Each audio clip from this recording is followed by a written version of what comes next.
Recording studio Gujarat.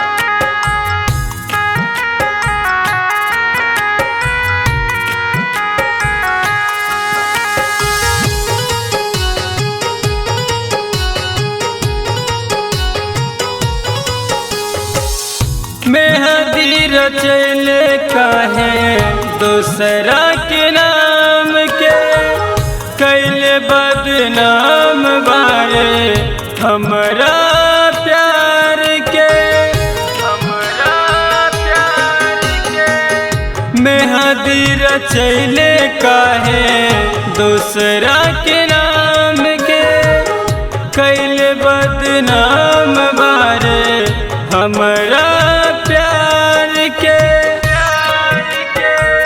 प्यार पयाब कबो होई न विश्वास रे चली गईले पियावा संगे काले ससुरार रे चली गईले पियावा संगे काले ससुरार रे।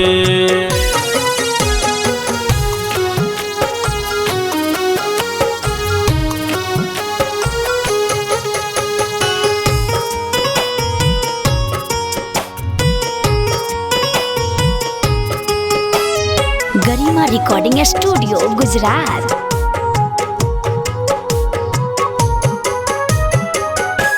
तो हर याद हमरा दिल से न जाला रोवे लखिया दिलवा बहुते दुखाला तो हर याद हमरा दिल से न जाला रोवे लखिया दिलवा बहुते दुखाला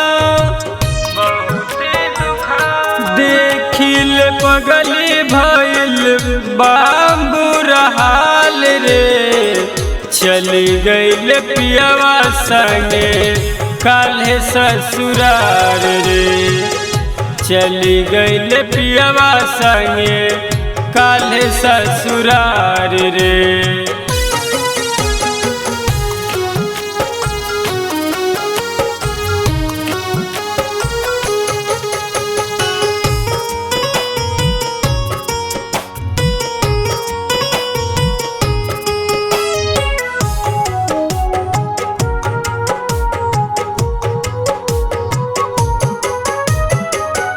गुडू रंगीला गुंजन के हो गईलू खास हो दे दो जहरिया खाली अपने ही हाथ हो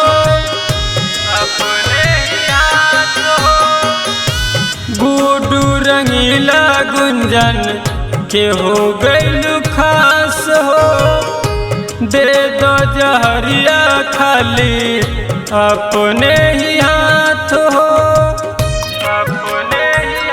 गलिया से तोर गुजरी बिट्टू के लाश रे चली गईल पियावा संगे काल्हे ससुरार रे चली गईल पियावा संगे काल्हे ससुरार रे।